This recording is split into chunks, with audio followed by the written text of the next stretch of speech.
بسم اللہ الرحمن الرحیم. ڈیئر اسٹوڈنٹس، السلام علیکم. آج ایک دفعہ پھر میں MPS برو کی جانب سے کلاس نغم کے طلباء و طالبات کے لیے ایک موضوع لے کر حاضر خدمت ہوں.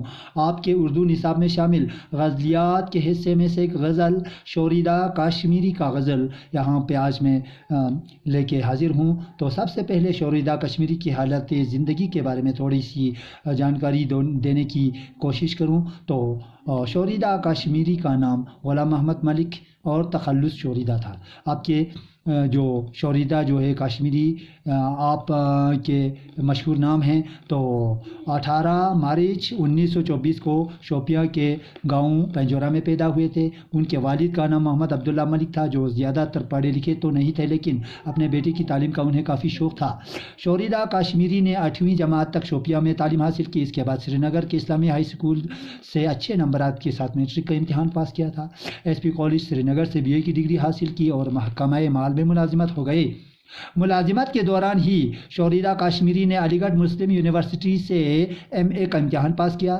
اس کے بعد government degree college Anant Nag میں اردو کے لیکچرر مقرر ہوئے تھے. کالج سطح پر برسوں تک درس و تدریس کے فرائض انجام دینے کے بعد سرکاری نوکری سے سبکدوش ہوئے اور آخرکار 1990 میں اسلام آباد میں ہی آپ نے وفات پائی تھی. شوریدہ کشمیری بچپن ہی سے شعر و شاعری کی طرف مائل تھے، شوق تھا ان کو. اس کے بعد انہوں نے شاعری کی طرف اپنی توجہ مبذول کرائی تھی. طالب علمی کے زمانے ہی میں اردو کے کلاسیکی شعراء کے ساتھ کلاسیکی مینس اعلیٰ درجے کے شعراء جن میں آزاد، حالی اقبال وغیرہ شامل تھے، ان کے جو شعراء کی جدید شعری روایات کا بڑی گہرائی سے انہوں نے مطالعہ کیا اور ان کے اثرات کو ذہنی طور پر انہوں نے قبول کی، اور جس کے سبب آپ کے کلام میں قدامت پسندی کے ساتھ ساتھ جدت پسندی کا رجحان بھی صاف نظر آتا ہے. قدامت پسندی پرانا پن کو کہتے ہیں اور جدت پسندی نیا پن، یہ رجحان ان میں صاف نظر آتا ہے ان کے کلام میں.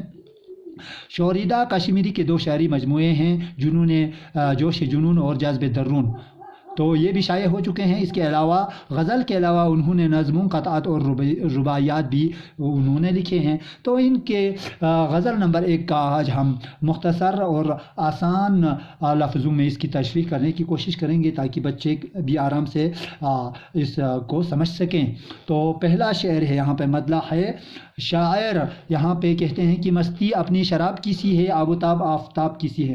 شاعر اپنے آپ کی تعریف کرتے ہوئے، اپنے خود کی تعریف کرتے ہوئے فرماتے ہیں کہ میں بہت مست ہوں اور میری مستی شراب کی مستی جیسی ہے، لیکن میری شان اور شوکت، آب و تاب شان و شوکت کو کہتے ہیں، آفتاب سورج کی مانند ہے، سورج جیسی ہے، یعنی میں ہمیشہ سورج کی طرح چمکتا رہتا ہوں.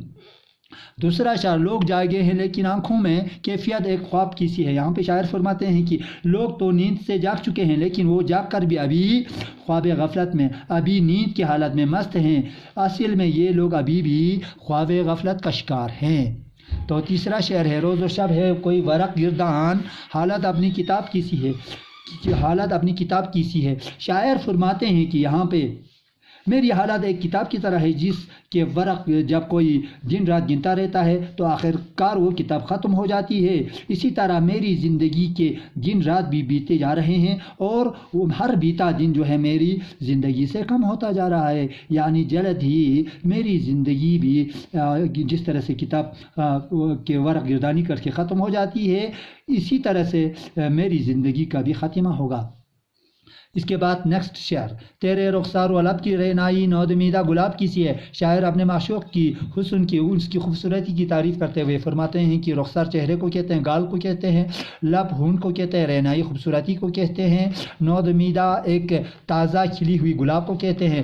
تیرے رخسار کی لب کی رعنائی نودمیدہ گلاب کی سی ہے. شاعر اپنے معشوق کی تعریف، حسن کی تعریف کرتے ہوئے فرماتے ہیں کہ اے میرے محبوب، کہتے ہیں کہ اے میرے محبوب، تمہارے ہونٹوں اور تمہارے گالوں کی خوبصورتی اور رونق ایک تازہ کھلے ہوئے گلاب کی مانند ہے، گلاب کی طرح ہے.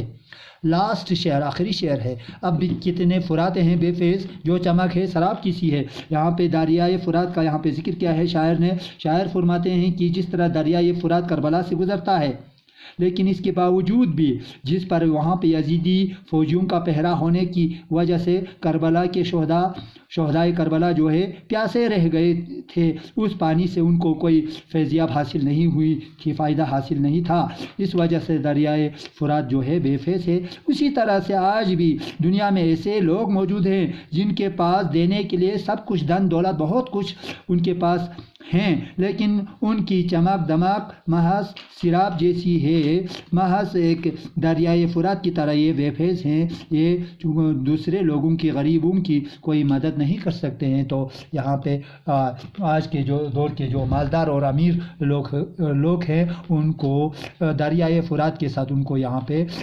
تشبیہ دی ہے۔ تو آج کا جو سبق ہے آپ کا، آج ہم یہیں پہ اس کو سمیٹنے کی یہاں پہ سمیٹنا چاہتے ہیں، یہاں پہ سمیٹیں گے۔ تو انشاءاللہ آنے والے سمے میں اور دوسرے ٹاپک کو لے کر ہم حاضر خدمت ہوں گے۔ تب تک کے لیے خدا حافظ، تھینک یو۔